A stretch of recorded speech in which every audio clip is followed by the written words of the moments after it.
After AJ and I did our two-person review of Yamaha's all-new RMAX 2-seater earlier this season, we were overwhelmed with the amount of feedback we got on that vehicle and on that test. But the number one question we got about that vehicle, oddly enough, wasn't about that vehicle. It was about the four-seater. That's right. Everybody wanted us to talk to them about the bigger vehicle, the one that was coming a little bit later on. And we're proud today to be able to have that RMAX 1000 four-seater here to talk to you a little bit more about it, about what it is, maybe what it isn't, what it competes against, and kind of in this industry, what it's more similar to. So we'll kind of break it down for you. I think we'll kick things off by talking about where this vehicle fits in amongst its competition, because it really isn't exactly like anything else in the industry. It is its own sort of unique vehicle. However, it is a four-seat sort of sporty side-by-side. So we need to figure out, where does it line up against its competition? How does it fit in, and what sets it apart? Well, is the only true competition the Pioneer with the convertible rear seats, or does the TRAX fit in here too? That's sort of where we're at with this one, because obviously it's not a General, right? No, it's not a General. So much shorter than a General, and doesn't technically have a full-size cargo box like a General. Or tilting. Or tilting cargo box. However, it is more like a TRAX in terms of its length, wheelbase, and the fact that it has four seats in a two-seat wheelbase. But the TRAX doesn't have convertible rear seats, so you literally don't get any cargo space in a TRAX, but this one does that. On top of all that, it's kind of like a Honda Pioneer with convertible seats, but this is way more sporty with more power and more travel. So basically, to figure out what it is to say that it's not like anything else. It's its own unique animal, and it has features that people are asking for on both sides of the equation. Maybe we reference the two-seater, because the two-seater is only, I believe it's 8 inches overall shorter. 3 inch longer wheelbase, 8 inch overall. 8 inches less. So you get to carry 2 extra people along for only sacrificing 8 inches and a 3 inch longer wheelbase, which means this, well, in my opinion, and I think you're probably on board too, is one of, no, it's the most sporty four-seat side-by-side going right now. There's nothing else that can match the wheelbase on this, the carrying capacity. If you want a four-seater that's as sporty as this, you're looking at, what, 16, 18, 20 inches longer than what this is right now. So that's something to keep in mind, because it fits on shorter trailers, it goes in a smaller garage, it's definitely more flickable. I don't know if you noticed that, but I definitely do. When you're getting it in a corner, the rear end likes to come out a lot quicker than those longer wheelbase.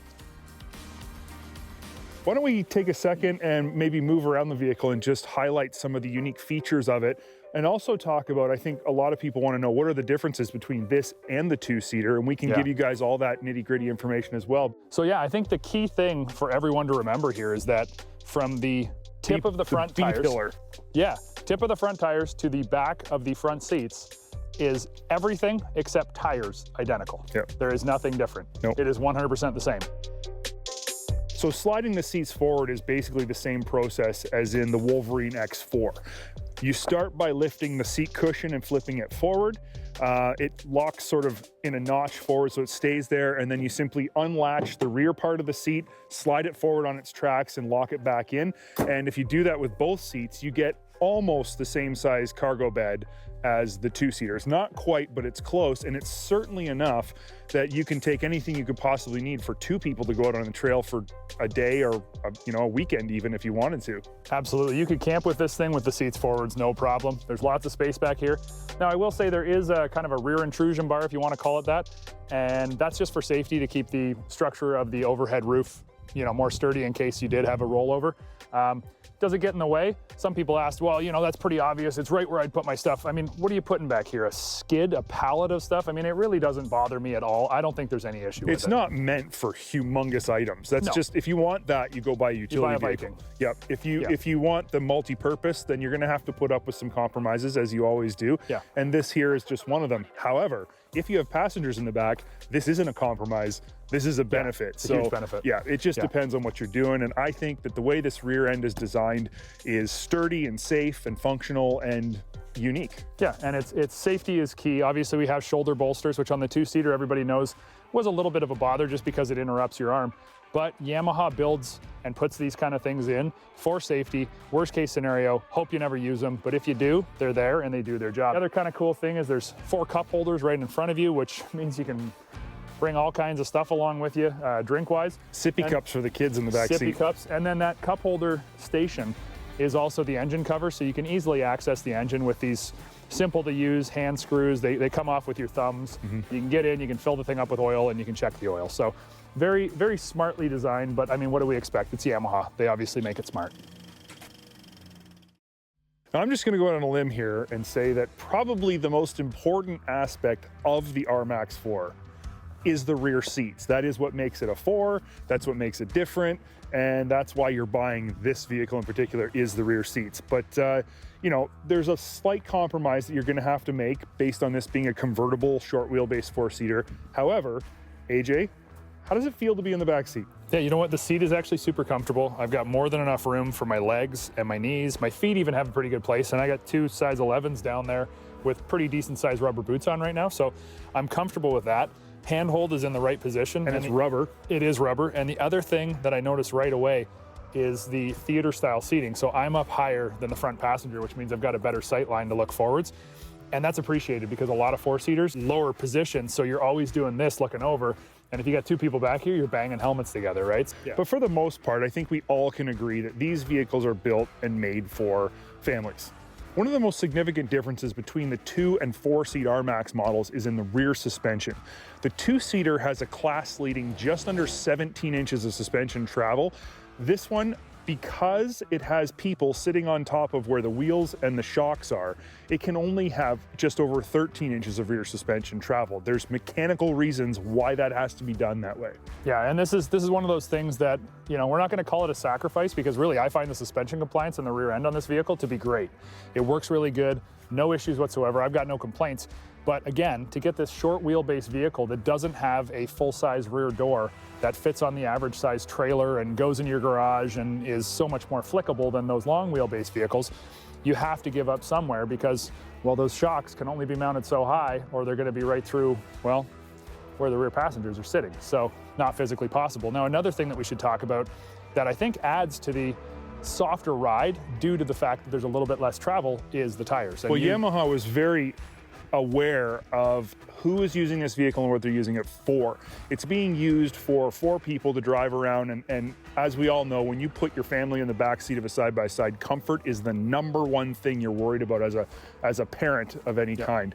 So Yamaha actually decided to go with the Carnage Tire. It's a 29-inch Carnage, but this is not your average Carnage. This tire was designed specifically for the RMAX4. It's an 8-ply tire, but has an extremely soft sidewall so that you get much more tire give, Squish. I guess, squish, Yep. but you still get that great puncture resistance of the 8-ply tire. Purpose and reason for the fact that this isn't a square tire setup like a 2-seater, and that it has a slightly smaller sidewall. And I believe both of those things lend well to giving this a better, more planted stance, because now you have 4 people. They're up a little bit higher in the back, therefore it would have more tendency to want to get light and roll. Yamaha counteracted that by not going square tire, putting the wider tire out back, just like a typical staggered side-by-side that we all have, you know, come to know and love. And then they also put a 1-inch smaller diameter just to keep it squatted down and planted a bit better. So that's all, again, rounds into that whole Yamaha really focus on safety. Before we go any further, I just want to clear up a mistake that I actually made on the 2-seater test ride, and I apologize for this, but it's a little bit confusing and I think we need to clear it up right now. There is a difference between a Canadian green 4-seat RMAX and an American green color 4-seat RMAX. In Canada, this is called an SE. In America, it's called an XTR. This one still says XTR on it, but it's not listed as an XTR. And the only mechanical difference between the two, the only thing that's different, is that the American XTR package gets the screen and the dash with the upgraded GPS system. That's it. So just wanted to clarify. Make sure you check the website. That will become abundantly clear there, but yeah, you might see coloration and ask why. We've had a lot of people ask why there's no screen. That's the reason. Now, let's talk about just a couple of the things up front before we close this out that are unique to the 4-seater. Number one, you know about spring preloads as well as clutching after talking with Yamaha. So the spring rates on the front of the 4-seater are actually a little bit softer.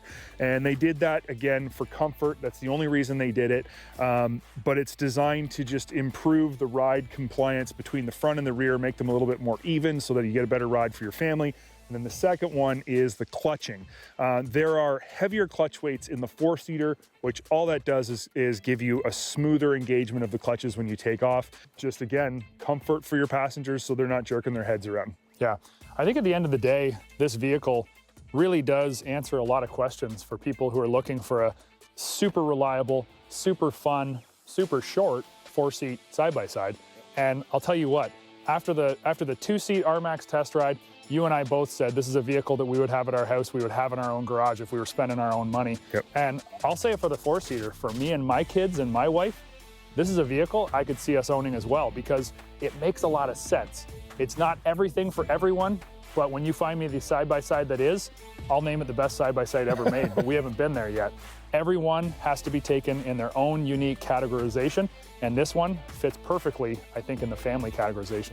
It makes it the kind of vehicle that if you have to explain to your wife that you're going to get a side-by-side and she says, well, it has to fit the kids too, this is a great option because you can flip those seats forward. You got a 2-seater, you flip them back, your wife's happy, you can go do yard work with the box. It just does answer a lot of those questions in a way that we both were so impressed with and are still so impressed with this thing. So that is our overview of the 4-seat RMAX. Yamaha's done an excellent job with this. We were impressed with the 2. Equally as impressed with the 4, so I think they knocked it out of the park. I just want to try out the GPS now. Give us one.